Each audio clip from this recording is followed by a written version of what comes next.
De volta aqui com vocês. E aí eu estava falando das tecnologias, das gerações dos celulares.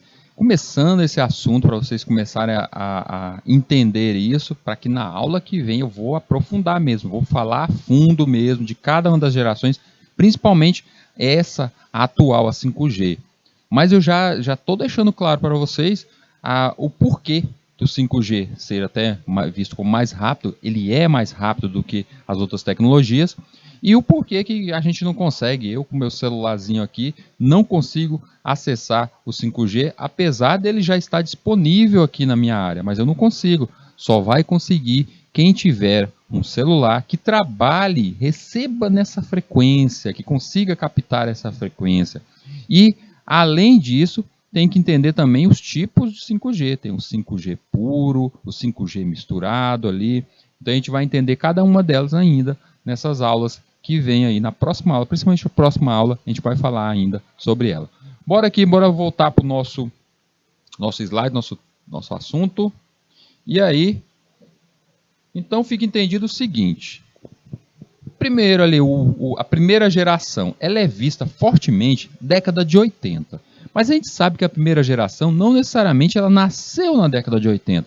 Vocês viram ali que na década de 40 a gente já tinha essas primeiras transmissões, utilização de radiofrequência através de voz, a utilização de voz, ou seja, a primeira geração poderia ser computada ali a partir da década de 40, mas o forte dela mesmo, telefones sendo vendidos dessa forma, foi ali na década de 80. Inclusive, na década de 80, olha só a curiosidade, eu falei agora há pouco da questão das células, que cada antena ela está ali cobrindo algo como uma célula. E isso vai ser o assunto que vai fomentar muito mais a questão do 5G. A gente vai falar ainda mais sobre isso. Mas a primeira geração, ela não é reconhecida como celular. Vocês já perceberam isso?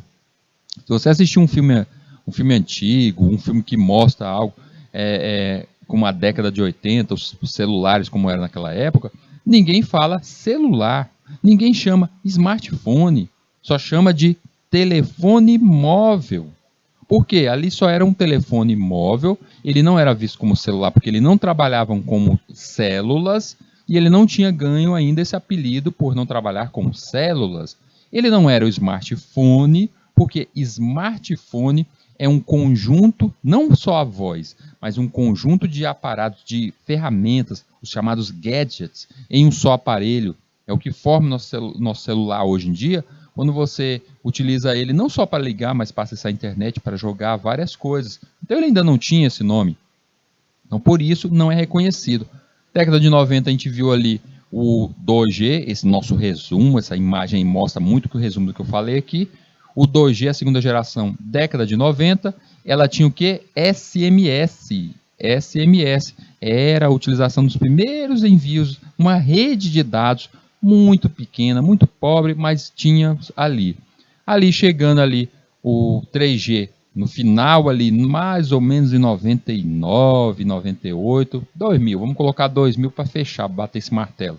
Dados móveis, é onde aumentou a velocidade ali, os dados móveis, e com isso conseguiu chegar a incríveis velocidades de 2 megabits.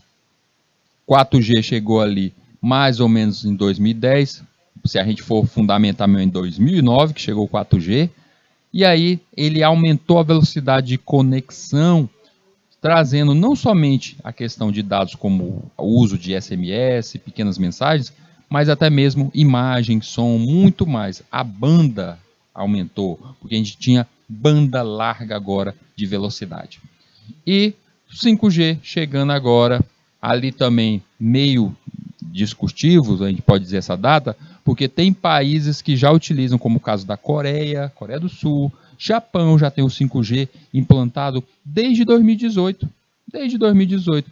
Mesmo não sendo dito que estava liberado qual era o padrão a ser utilizado, mas a gente já tem ali alguns países que utilizam o 5G desde 2018. Mas em via mundo, principalmente União Europeia, 2020 foi o ano da implantação dessa tecnologia. E chegando agora aqui, nesse ano, no nosso Brasil aqui, o 5G. Vamos entender um pouquinho a classificação das redes, porque eu fico falando de rede WAN, rede LAN, mas vamos entender um pouquinho aqui de forma rápida essa classificação. A gente vai ter ainda uma aula sobre isso para a gente entender até mesmo esses tais protocolos. Vocês estão vendo que agora eu estou colocando um númerozinho na frente de cada um dos nomes, está lá, ó. WPAN, eu coloquei I3E802.15. Esse é o número da faixa daquela tipo de rede. Então, quando a gente fala de, eu vou utilizar uma rede LAN, 802.11, uma rede MAN 812.16.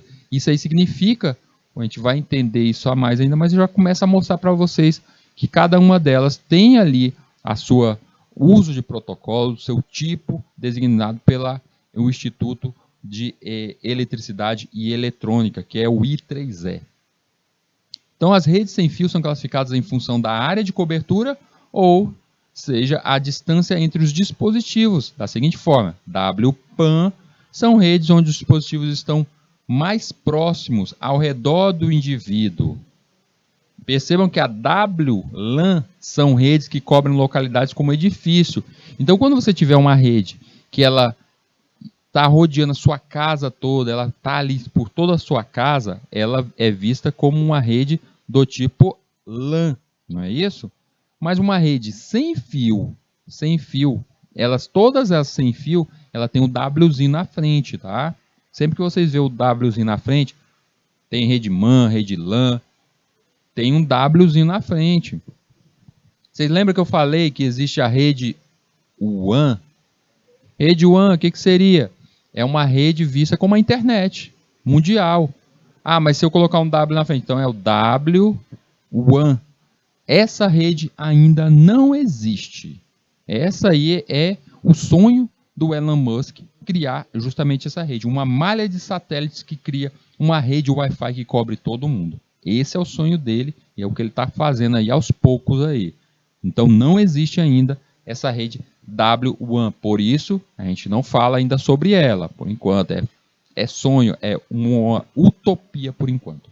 WPAN, próximo a nós, ou seja, pensem comigo aí, qual é um tipo de rede WPAN, gente? O que vocês acham que é uma rede que só está próxima de nós? Se a LAN ela é do tamanho de um edifício, uma casa, ela seria a nossa Wi-Fi. Você criou ali um access point e colocou a rede WLAN. E uma rede que só está do seu lado? É algo como você se comunicando, você enviando um dado para uma pessoa através de um Bluetooth. Então é a WPAN. E a WMAN seria uma área inteira, uma cobertura geral, como numa cidade coberta por uma rede Wi-Fi. É o caso das cidades no Japão que tem ali uma cobertura de internet sobre toda ela. Aqui no Brasil mesmo, a cidade de Curitiba também tem implementado essa rede do tipo Wi-Fi em toda a cidade. Então, WPAN, tipicamente uma rede para interconectar, sem o uso de fios, dispositivos pertencentes a um indivíduo, como câmeras, filmadoras, tocadores de músicas, set-top boxes, consoles de videogames e televisão. Então você pode, às vezes, você está em casa e quer mandar uma foto para que seja apresentada na sua TV. Você está utilizando uma rede, você criou ali uma rede WPAN. Essas tecnologias de conexão para distâncias curtas também são comumente empregadas para a conexão de diversos dispositivos ao computador, como é o caso de periféricos, como mouse, teclado, câmeras, filmadoras, tocadores de músicas, sem o uso da USB. Você já viu aí, você já deve, talvez até tenham, um mouse sem fio? Então esse mouse sem fio conectando ao seu computador, ou até mesmo um fone de ouvido sem fio, você está ali naquele momento utilizando uma rede do tipo WPAN. Uma outra aplicação para WPAN são as redes de sensores, formadas normalmente por pequenos dispositivos de baixo consumo e capacidades limitadas. Elas permitiram o sensoriamento ambiental, iluminação, temperatura e umidade, e o suporte a sistemas de segurança, detecção de fumaça e de intrusos. É aquela câmera IP que você coloca ali na frente da tua casa, você quer ficar ali vendo quem chega no portão da sua casa, você coloca uma câmera IP, uma câmera sem fio, que se conecta a um dispositivo, um tablet dentro da sua casa. Essa conexão direta, sem o uso da Wi-Fi, ela seria uma WPAN. Os principais padrões da WPAN são o Bluetooth, é óbvio, esse aí é o que mais a gente utiliza, até mesmo dentro do nosso celular. A WiMedia UWB. A WiMedia UWB é um padrão que está aparecendo agora, principalmente para acabar com o uso de pequenos cabos, como o caso de carregadores. Vocês já viram aqueles celulares que não carregam mais com cabo? Você coloca próximo e ele consegue se carregar? São tecnologias como a WiMedia UWB que trazem isso. E por fim, a Zigbee. Gente, a Zigbee é um padrão antigo que só, gente. Zigbee foi criado ali mais ou menos na faixa da década de 80, para vocês terem uma ideia. Ela foi criada para ser algo como um protocolo de rede para militar. E aí foi esquecida, outras novas apareceram, Bluetooth e tudo isso, e agora ela está voltando com tudo, sendo um padrão muito utilizado para sensores e dentro da robótica. Então, quando a gente vê agora esses novos aparelhos de segurança, aparelhos para robótica, utilizam sempre padrão Zigbee. A gente ainda vai falar mais sobre ele aqui nas nossas aulas. WLAN. As redes WLAN surgiram como alternativa às redes locais cabeadas e, apesar de não apresentarem o mesmo desempenho e segurança, têm uma vantagem, a facilidade de instalação e o suporte à mobilidade. O principal padrão dela é o 802.11, a nossa Wi-Fi. A Wi-Fi Alliance é uma associação industrial sem fins lucrativos que congrega mais de 300 participantes e cujo objetivo é a certificação de produtos Wi-Fi. O selo Wi-Fi avalia que um dispositivo implementa o padrão I3E 802.11 corretamente e, com isso, garante a interoperabilidade entre dispositivos de vários fabricantes. Então, a I3E, esse instituto, ele obriga a significar, a gente utilizar esse protocolo do nível padrão 802.11 e assim você, não importa onde você chegue, você sempre vai se conseguir com o seu celular conectar aquela Wi-Fi porque vocês utilizam o mesmo padrão.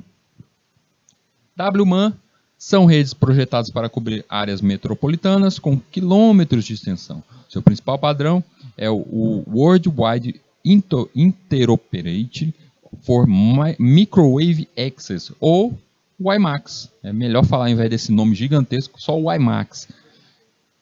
O I3E 802.16, que é justamente o WiMAX. Então, quando lembrar assim, falar, o WiMAX, o que seria o WiMAX?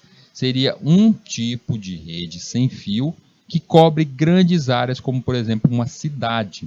As taxas alcançadas variam muito com a distância e com a mobilidade dos nós, podendo alcançar uma transmissão em até 80 km ou uma banda de até 70 megabits por segundo. Vamos ver um histórico geral aqui. Então, na década de 50 eu tinha computadores super antigos, né, aqueles o ENIAC. Década de 90 chegou a internet do jeito que a gente conhece e atualmente praticamente eu acho que vocês aí já nasceram conectados, já com um tablet na mão. E isso tudo vem justamente pela questão dos computadores diminuírem seu tamanho e o modo de conexão, a conectividade desses aparelhos ficarem bem mais fáceis.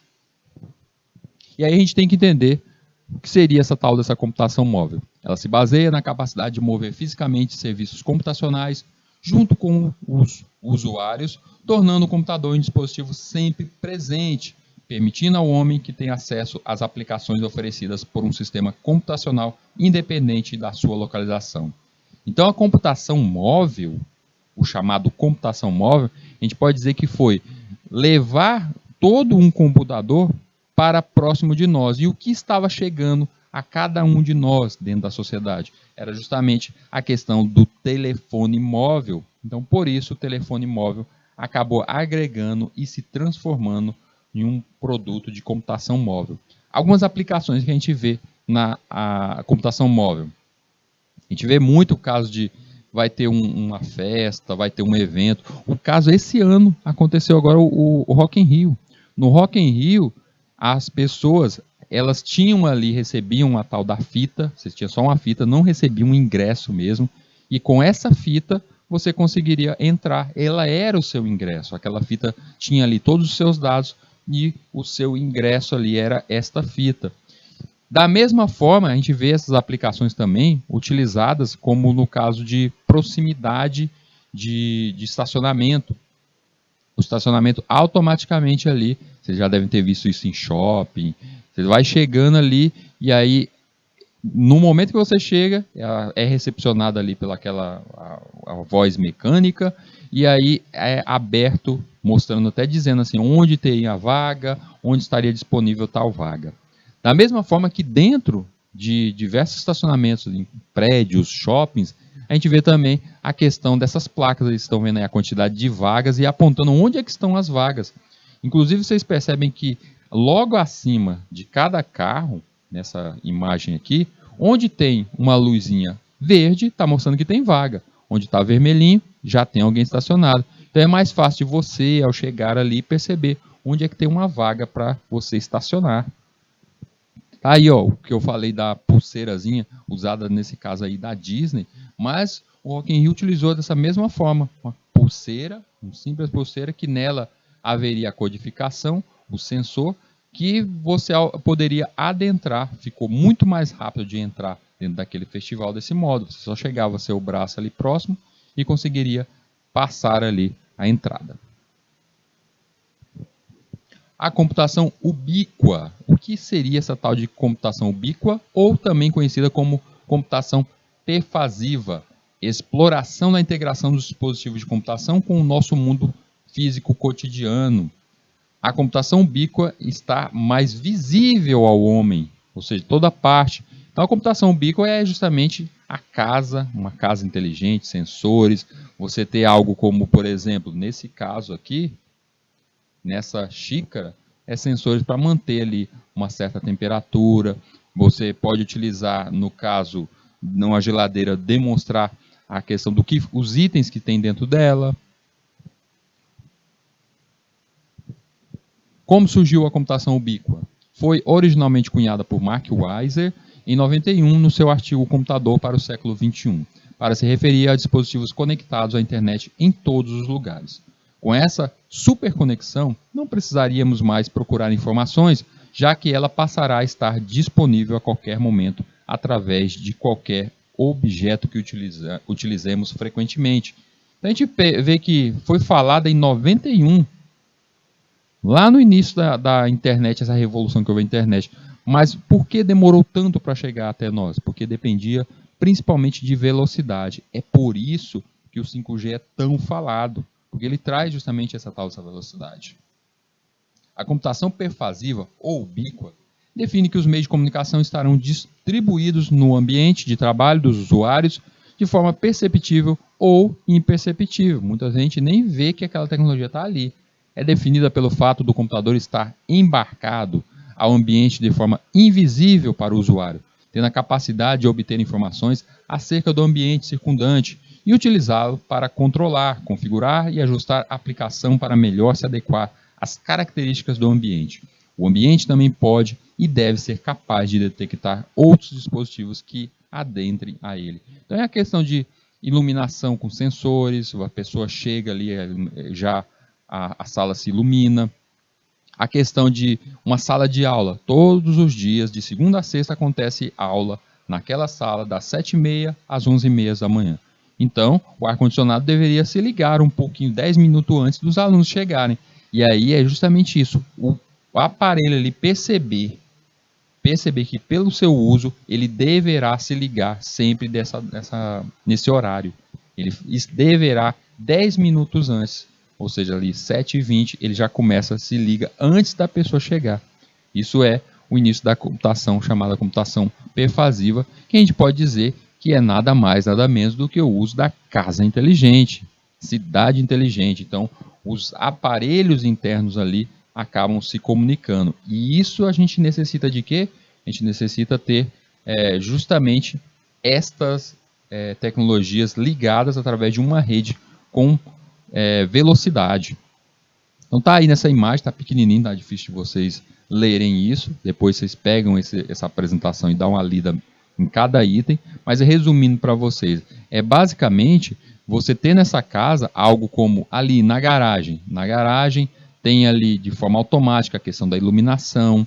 Quando a pessoa chega na casa e a casa percebe através de sensores que aquele carro é o do seu dono, ele já abre a porta, já deixa ali o dono entrar, já prepara algo, como ele sabe que diariamente aquele dono ele gosta de um estilo de música, já começa a tocar aquela música, já liga as luzes da casa em certos pontos, ele já liga um ar-condicionado se tiver necessário. Então ele acaba conhecendo os hábitos daquele seu dono e com isso ele acaba fazendo da melhor forma possível, tentando agradar ali aquela pessoa.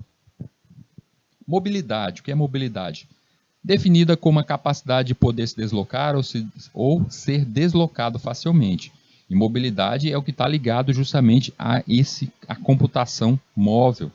Se refere ao uso pelas pessoas dos dispositivos móveis portáteis, funcionalmente poderosos, que ofereçam a capacidade de realizar facilmente um conjunto de funções de aplicação, sendo também capazes de se conectar, obter dados e fornecê-los a outros usuários, aplicações e sistemas.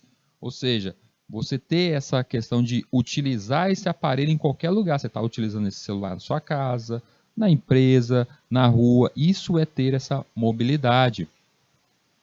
Capacidade dos dispositivos móveis se conectar a outros dispositivos. Isso se faz necessário, é o que se faz necessário para um dispositivo ser visto como móvel. Ele deverá obter dados e fornecer isso a outros usuários.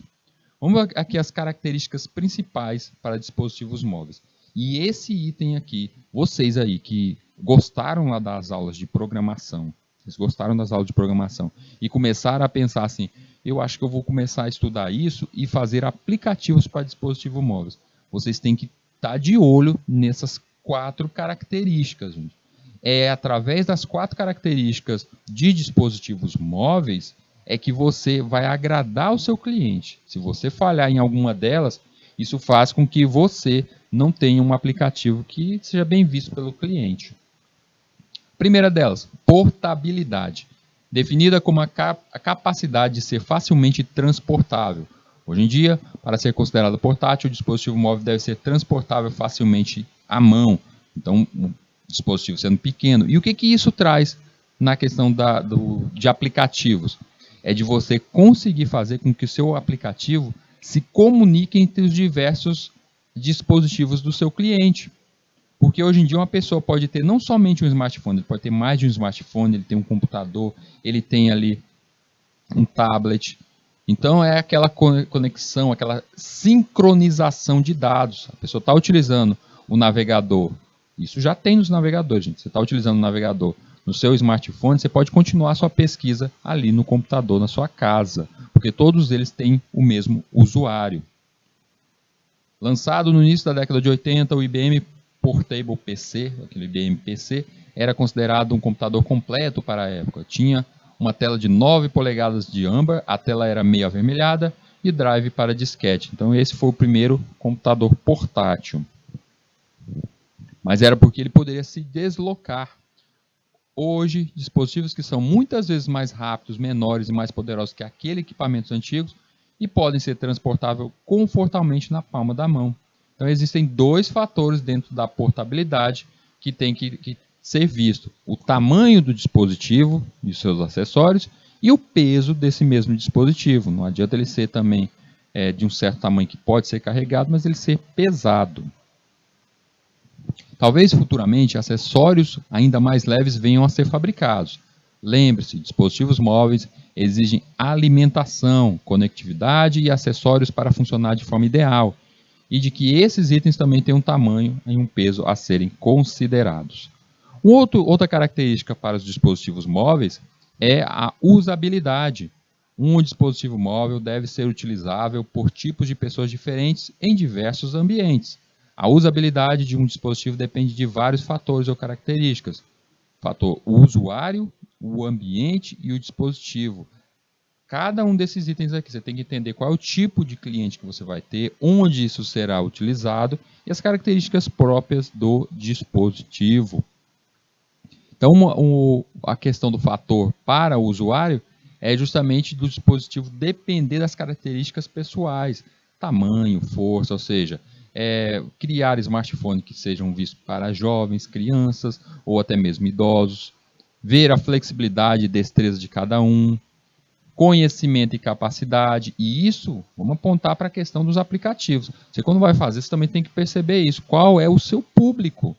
Se você está fazendo um aplicativo que é para crianças, você tem que tentar fazer ele da forma mais fácil possível para que ele possa ser aprendido de forma rápida. Hoje em dia, ninguém tem paciência para ficar lendo o manual. Então você tem que tentar fazer da melhor forma possível, forma mais fácil possível para isso. Quanto ao ambiente, depende de que tipo de local ele será utilizado, como por exemplo, corporativo, dentro da empresa, lazer, se ele vai ser utilizado numa praia, num show, doméstico, das rotinas do dia a dia, o que vai conter ali nesses dispositivos. E do próprio dispositivo, isso vai o tempo dele ser inicializado, integridade dos dados, a interface, se o teclado, o mouse, tudo isso funciona, e a questão da resistência e robustez. Funcionalidade, outro item. Em geral, as aplicações móveis podem ser divididas em duas categorias pelo seu modo de operação. Independentes, que executam sem qualquer contato com o outro usuário ou sistema, no caso jogos, relógios ou calculadora, e os dependentes, que precisam se conectar a outros usuários ou ao sistema. É o caso de um calendário ou agenda, um GPS, correio eletrônico, notícias, entre outros. Então, aqui também foca na questão dos aplicativos. Você tem que entender se seu aplicativo ele é um aplicativo do tipo dependente ou independente. Se ele for independente, ele pode funcionar até mesmo sem internet. Agora, se ele for dependente, ele vai necessitar colher esses dados e ser alimentado de alguma forma. A conectividade. Um dispositivo móvel também tem a questão da conectividade, em 3 modos. Sempre, parcial ou nunca. Um dispositivo móvel pode estar conectado a um sistema back-end, um sistema por detrás, um banco, alguma coisa desse tipo. Ele pode ter ali, além dessa conexão com o back-end, ele necessita também de outros fatores ali que alimentam os seus dados. Então a gente tem que sempre prestar atenção ali se o teu aplicativo, se o teu dispositivo, ele necessita estar sempre conectado, parcialmente ou até mesmo nunca. Pode ser utilizado de forma offline. Então, nessa conectividade, existem diferenças entre ser uma conectividade móvel e conectividade sem fio. Mobilidade não significa necessariamente ter uma conexão sem fio. É possível uma aplicação funcionar de forma móvel e estar completamente desconectado, enquanto se coletam informações antes de se conectar a uma rede sem fio, ou ligados por cabos para se comunicar, transferir informações. Então a gente tem que entender isso, que não é necessariamente, vocês podem perceber em certas aplicações que vocês usam no seu celular, algumas vezes vocês precisam ter conectividade com rede ali, uma rede Wi-Fi, e por outras vocês precisam ter a conexão da rede mesmo, da telefonia. Vocês precisam ter ali algo como, tenho crédito para enviar, o caso de um SMS, você precisa ter crédito. Você quer mandar uma mensagem SMS, você precisa ter crédito, você precisa ter conectividade móvel. Mas você jogar, você está ali ligado a um joguinho online, você precisa de uma rede sem fio. Então são coisas diferentes, tudo isso deve ser pensado. Bora ver aqui as etapas de evolução dos celulares, porque a gente já contou a história do computador, da internet, bora ver um pouco a evolução dos celulares nos últimos anos. E ver como isso estava ligado justamente à história da computação, da internet e da telecomunicação.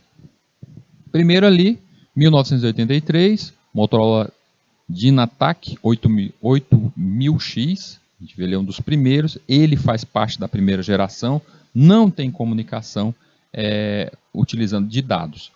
1989, Motorola Microtac 9800X, esse daqui também ainda faz parte ali daquela primeira geração ali porque ele ainda não conseguia fazer o transporte de dados, ele não tinha ainda essa conectividade, não tinha ainda uma rede GSM, então ele não tinha, não enviava dados. Ele não é o Motorola StarTAC, tá? Esse é o MicroTAC 9800.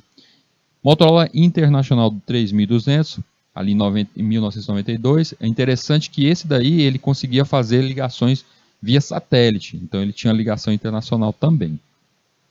Tem o Nokia 1011, também da mesma forma, só fazendo comunicação, só via voz. 93 chega o Bellsot da IBM, a IBM adentra também no mundo de celulares. E aí a gente vê o StarTAC, que eu falei agora há pouco. O StarTAC ele tinha sim a utilização de SMS, então ele já pode-se dizer que ele foi um dos primeiros a fazer essa transição de uma geração para a outra. Tinha o Nokia 9000 Communicator, ele era visto muito mais do que só um celular, mas ele tinha ali um dispositivo móvel, mas ele tinha uma questão de agenda. Então, nessa época aí, fez muito sucesso a questão de uso de agendas. 98, Nokia 5110, eu acho que principalmente o Nokia 8210 ou 8210, vocês devem conhecer. Esses modelos aí fizeram muito sucesso. Praticamente uma bateria infinita, demora muito tempo, porque ele utilizava pouca coisa e a gente tinha, além da questão, vocês percebem aqui no Nokia 3310, a gente já vê ali a torre ali de conexão GSM e nele também já vinha alguns pequenos jogos. Continuou o mundo das agendas, ali com o Nokia 5510, o Siemens S45 2001 utilizava já a versão a segunda geração e meia, o 2G e meio, tanto que vocês percebem que ele tem aqui, lá interna na tela está pequenininho, mas ele já se utiliza da tecnologia GPRS. Então ele já aceitava as conexões com o protocolo GPRS e com isso ele tinha uma velocidade maior do que os antecessores ali. Em 2002 o Nokia 7650, ele já estava incrementando outras funcionalidades, ele já tinha agregado a ele a própria agenda, então por isso que nesse mote aí as agendas começaram a sair do mercado e ele foi também um dos primeiros que trouxe em si uma melhoria na questão da imagem, tela com cores e a questão de uso de câmera fotográfica. 2002 a gente tem o Sony Ericsson P8800, que era ainda a tentativa de fazer com que o celular tivesse a questão sobre as agendas, mas aí com uma tela um pouco maior. 2003 ali a Nokia continua, o lançamento aí, vocês devem até já ter visto ele aí, esse celular, esse smartphone. Vários outros ali evoluíram. Em 2003 a gente continua ainda com o 2G e meio. Tínhamos como sucesso os Palm Tops, os BlackBerry que eles nos últimos anos até retornaram, eles pararam de ser feitos, saíram do mercado e nos últimos anos retornaram com os modelos dos BlackBerry. Daí, mas a continuação sobre o uso do 2G e meio, a gente percebe aqui que já era algo comum ter câmeras nessa época. A melhoria quanto ao uso, não somente de câmera, mas de imagem, a gente já começa a ver imagem com uma resolução maior, como vocês percebem aí na telinha inicial do Nokia, que mostrava essa imagem das mãos. Então ele tinha essa melhoria quanto à imagem também. 2006, a gente já tem câmeras com maior resolução, vocês estão vendo lá. E o Nokia N73, ele foi visto como, ele é importante porque ele foi visto como um dos primeiros que tinha a câmera frontal. E como ele tinha uma câmera frontal, foi a partir daí que começaram a existir aquele tipo de foto chamado selfie. Ou seja, você bater um selfie, nasceu mais ou menos aí nessa época com o Nokia N73. Tem outros diversos modelos aí, a Nokia era forte nessa época, e chegando a Apple lançando seus primeiros dispositivos vistos como smartphones, ou seja, celulares, redes móveis, o iPhone ali em 2007. Gadgets novos apareceram, a Nokia experimentou e muitos modelos, uns que pareciam mais com câmeras, como vocês veem aí, o N95, com várias resoluções, até mesmo trabalhando com gadgets como para fotógrafos profissionais. A Samsung entra também no mercado ali em 2008. Vários outros modelos aí, 2010, o iPhone continuava a ser lançado, renovado a cada ano, sempre visto como um bom hardware, um bom software e que dava até poucos problemas. E a resolução de câmera também era muito bem vista. Temos que lembrar o seguinte, que quem trabalhava com as câmeras, as câmeras do iPhone, quem construía, normalmente eram as empresas coreanas, no caso, a Samsung, a empresa coreana aí que trabalhava até os últimos anos ela trabalhou também com as câmeras do iPhone. Por isso que sempre é visto quando fala-se de câmeras de qualidade em celulares, em smartphones, é sempre o iPhone que é notado e a Samsung também é vista como isso. Mais lançamentos ali em 2014, o Lumia, Xperia.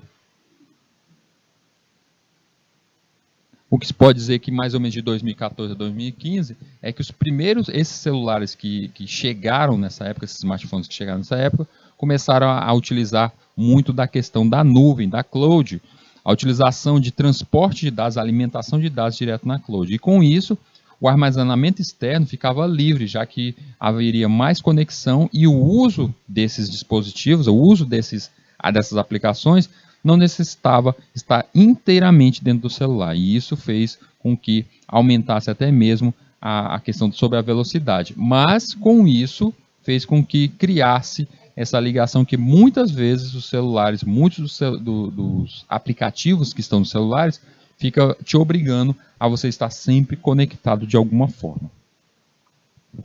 2016, continua a evolução aí, chegada do iPhone 7. 2017 o iPhone X, a gente não vê grandes melhorias, principalmente as melhorias que a gente vê dessa época, nos últimos 5 anos, a gente vê principalmente na questão de design, beleza, mas a melhoria mesmo que eu posso dizer é principalmente na questão do software em si, mas algum gadget revolucionário não teve nesses últimos anos. Tanto 2018, mesma coisa.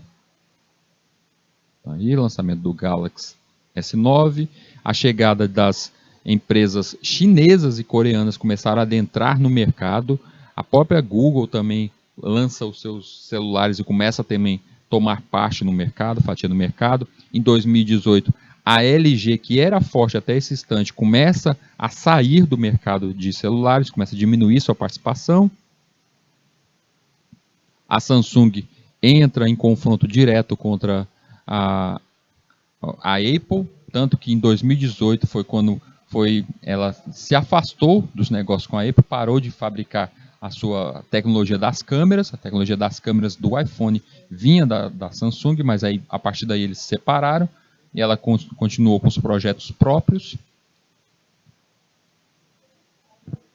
Outras marcas chinesas, coreanas começam a aparecer.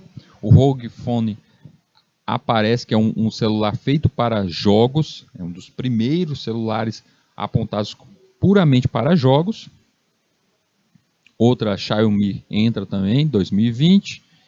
Começa-se principalmente preocupação com baterias, ou seja, se tem tanto adereço, tanta coisa, tantas câmeras, tanto hardware funcionando, as baterias diminuem a sua validade. Eu pergunto para vocês, o celular de vocês consegue passar 2 dias sem chegar perto de uma tomada? Não dá, né? Então aí começam a haver essa maior preocupação sobre o gasto interno nas baterias em 2020. Além de, é claro, que também começa a se pensar na questão do meio ambiente. Bateria gasta, onde é que essa bateria depois, como ela deveria ser utilizar, o que vai acontecer no final da vida de uma bateria de um celular. 2021, maior atividade das inteligências artificiais e ainda novos gadgets. A utilização de inteligências artificiais na conexão de celulares, como é o caso da Alexa, no caso da Siri, todas elas começaram a fazer parte mais dos celulares nesses tempos aí. Então começaram a incrementar esses celulares. 2022 é o ano que estamos, aconteceu algo que aí sim eu acho que foi o mais interessante nos últimos 7 anos. A gente utilizou muita coisa, novos gadgets, prestamos atenção mais no hardware, melhoria de câmera, a entrada de muitos novos fabricantes de celulares, mas eu digo que nesse ano começa um estudo que eu digo que vai ser uma revolução mesmo. Uma parceria inédita entre a Canonical, gente, só para vocês terem uma ideia, quem é a Canonical? Vocês já devem ter ouvido falar do sistema operacional Ubuntu ou Ubuntu. O Ubuntu, ele é um sistema baseado no sistema Linux, feito como sistema Linux, é sem dúvida nenhum dos sistemas concorrentes diretos contra aos sistemas da Microsoft, o sistema Windows, que é um dos que mais tem difusão no mundo. O Ubuntu é um sistema que acredito que em aulas de sistemas operacionais, em outras aulas já deve ter sido falado e até mostrado, junto com vários outros, Debian, mas o Ubuntu ele é necessariamente o mais utilizado do sistema Linux. Quem produz ele, quem faz o estudo, além da comunidade, sempre está, porque ele é um software livre, gratuito, quem faz as incrementações, quem necessariamente rege o uso do Ubuntu no mundo é a Canonical. Então a Canonical, ela em parceria com a Vodafone, que é uma outra empresa muito grande na construção de celulares, que trabalha com telecomunicações, que aqui no Brasil ela não tem tanto destaque, mas no nível mundo, Europa, ela é muito forte. Eles estão desenvolvendo um software, eles estão desenvolvendo um novo projeto, que é um smartphone baseado na nuvem. E para isso estão usando o Unbox Cloud. É justamente um projeto de nuvem, como por exemplo Dropbox, o Google Drive. E o serviço Unbox Cloud permite executar aplicativos e executar jogos criados para a plataforma Android, sem estar vinculado a um sistema específico. O que isso tem de importante? Imagine só o seguinte, uma conexão direta do seu celular, se você utiliza um celular que nele tem a plataforma Android, você se conectando a Unbox Cloud, você vai ter acesso a diversos jogos, diversas aplicações direto via internet.